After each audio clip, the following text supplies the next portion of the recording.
By taking the girl to wife, the king could heal the rift that had grown between the Iron Throne and Driftmark, and Laena would surely make a splendid queen.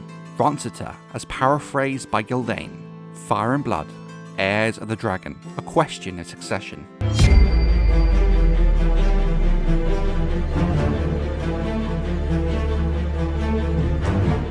Laena Velaryon, the eldest child of Corlys Velaryon and Rhaenys Targaryen, has a very interesting role in the build-up to the Dance of the Dragons, and is seen by many fans as one of the ways King Viserys could have prevented the Dance of the Dragons from happening. When any king is widowed, especially a young king with an unsecured succession, the subject of remarrying comes up very quickly, as lords wishing to advance themselves peacock around the king, hoping their comely young daughters catch the king's eye and they find themselves the father of a queen, maybe even the grandfather of a king. Now, if we ignore the implication of the idea of a 12-year-old girl catching a king's eye, yes, that is sadly things that really happened in real-world history, there is an interesting discussion to be had around Laena Velaryon. In the real timeline of the Dance of the Dragons, it's very clear this tactical placement of his daughter is kind of what Otto Hightower did with Alicent in the wake of Queen Aemma Arryn's death, with there even being some suggestion that Otto had been laying the groundwork for this as far back as the death of King Jaehaerys in 103 AC. So of course,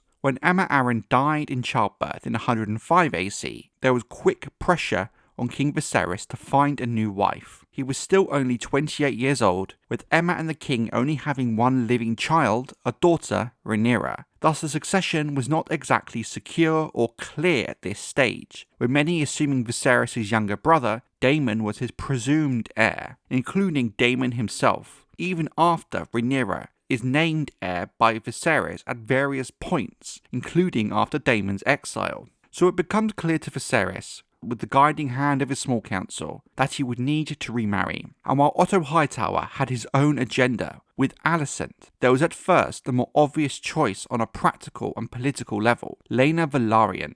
Ultimately, Viserys would go on to marry Alicent, rejecting Laena. But would marrying Laena really have solved anything, or would there still be a complicated succession dispute leading to a civil war? It does make sense why some members of the small council, and Corlys Velaryon himself, would propose a marriage between Laena and Viserys, given the historical tensions between the once close houses of Targaryen and Velaryon since both 92 and 101 AC. While Princess Rhaenyra misliked her stepmother, Queen Alicent, she became fond, and more than fond, of her good sister, Lady Laena. Writings of Gyldayn, Fire and Blood, Heirs of the Dragon, A Question of Succession. In 92 AC, you have Rhaenys Targaryen, Corlys' wife, being passed over as King Jaehaerys' heir in favour of her uncle, Balon the Brave. Then again, her son Laenor was rejected by the Great Council of 101 in favour of Viserys, compounding the issue further. Now, this video isn't here to debate the issue of Rhaenys getting passed over and the complicated mess Targaryen succession customs are. I have a whole video coming out about that soon. But the point is, House Velaryon felt slighted and aggrieved by first Rhaenys and then Laenor being passed over, rightly or wrongly. This all resulted in one outcome, a fractured relationship between the two ancient Valyrian houses who had been close kin for centuries, with many women of House Velaryon marrying into House Targaryen before the conquest, with Aegon the Conqueror's mother being a Velaryon, and Jaehaerys the Conciliator's mother also a Velaryon. This relationship between the two houses was an important part of post-conquest Westerosi history, and this new animosity between them was a net negative for all involved. Corlys Velaryon, who we must recall was one of the richest and most powerful men in the realm, had isolated himself from the small council, where he may have likely have been master of ships, and was busy fighting wars against the Triarchy in the Stepstones, eventually dragging Daemon Targaryen into it during his exile. A man with so much power and influence, not being part of the inner circle of House Targaryen and the ruling of the realm, does somewhat present a lot of risk and danger. So given the relationship between the two houses, a marriage between Laena and Viserys seemed to be on paper a good way of building bridges. From one perspective, it might right the apparent wrongs of Rhaenys being passed over in 92 AC, it somewhat compromises on the Great Council of 101 in choosing Viserys over Laenor. And while having Laena become queen isn't the same as Rhaenys or Laenor being the ruling monarch, it would go some way to bring the two claims together as one. This would result in House Velaryon entering the political fold once more, with Corlys likely joining the Small Council, maybe replacing Tywin Lannister as Master of Ships, given he is the obvious best fit for the role. I do think Viserys would stop short of replacing Otto as Hand in this situation, given the known public ambition Corlys has displayed. Perhaps making him Hand the King as well would give him too much power and influence. Also,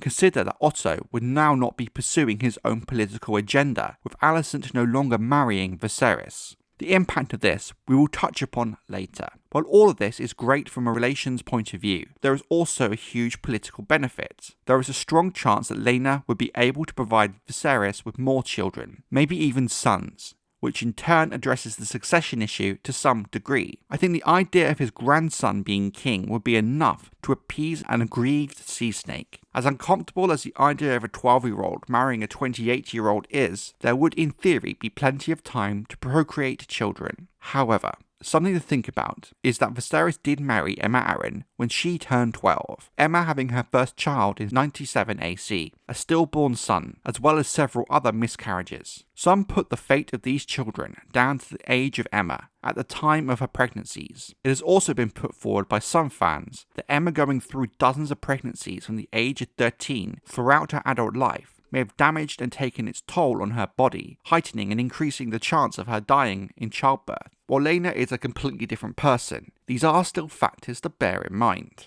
Okay, so let's say the marriage between Laena and Viserys does happen, and in this proposed timeline, she does give birth to a healthy son. What exactly is different with this situation versus the real timeline where Viserys marries Alicent? At the end of the day, there is one huge factor I see that people overlook all the time when it comes to this topic. Rhaenyra still exists, and she is still his named heir. If Viserys in the real timeline steadfastly refused to name Aegon his heir after his birth, why would that be any different with a child born to Laena? Whether you agree with it or not, Rhaenyra was Viserys' named and chosen heir. I don't see that changing in any timeline, no matter who Viserys marries or how many sons he has. The fundamental difference, I think, is rather than Otto pushing a case for Aegon's rights, it would now be Corlys doing the same for his proposed grandson. But there is also another wrinkle to deal with. If Viserys marries Laena, what happens in terms of Rhaenyra's marriage? Given the divide between House Targaryen and Velaryon had already been addressed at this point with Laena, would Rhaenyra still marry Laenor?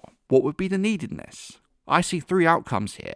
Firstly, she still marries Laenor, but I don't think it would be likely, given how it would muddy the succession issue even further. Make no mistake, should Rhaenyra ever sit the Iron Throne, it will be Lord Fleabottom who rules us, a king consort as cruel and unforgiving as Maegor ever was. My own head will be the first cut off, I do not doubt, but your queen, my daughter, will soon follow. Otto Hightower to the Green Council. Fire and blood, the dying of the dragons, the blacks and the greens.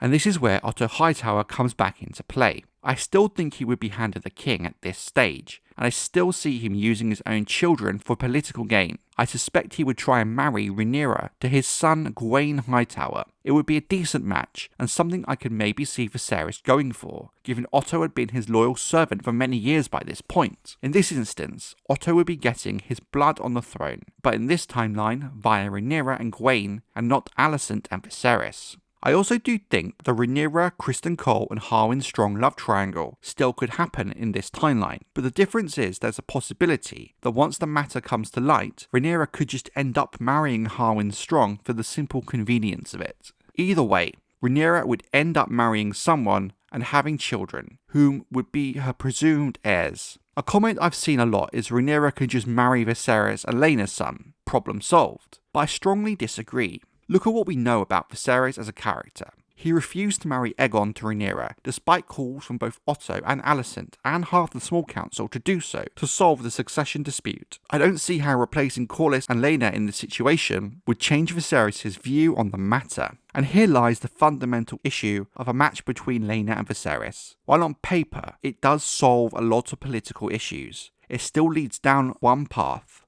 some sort of Dance of the Dragons-like event. I think it would play out very similar to the actual dance. We have Rhaenyra as Viserys' named heir, despite the fact he had remarried and likely had more children, possibly a son with Laena Velaryon. Corlys Velaryon, as we know, is a man of ambition. He would take the Otto Hightower position in this timeline and not sit back while Rhaenyra became queen and his grandson passed over. He would view his grandson as the rightful claimant to the throne. Yes, so, as you can see, the match between Viserys and Laena makes sense on paper, but only if Viserys, from the get-go, makes it clear that should a son be born to him and Laena, he would supplant Rhaenyra as heir. Without that, the match is all but pointless. But there is one way you could actually make this even more complicated. If Rhaenyra does still marry Laenor, and has his children, or assumed children, who exactly is Corlys going to back in this situation? It's an interesting thought experiment. His supposed grandchildren via Laena, or his grandchildren via Laenor? It puts the sea snake in a very difficult position, with the only way I see it being mitigated is a marriage between Laenor and Laena's children to merge the claims once again. But like I pointed out, I think the likelihood of Rhaenyra still marrying Laenor is relatively low.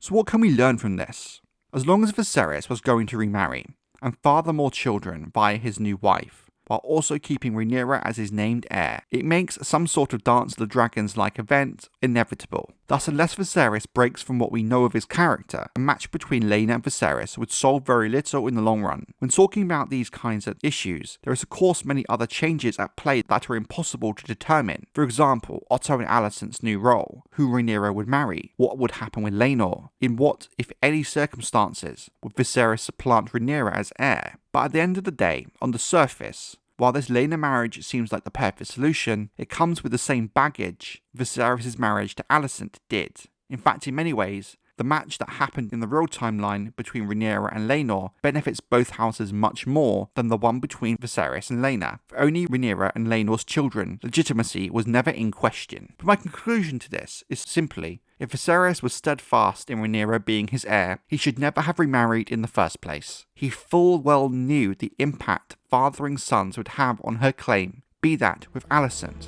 or Laena.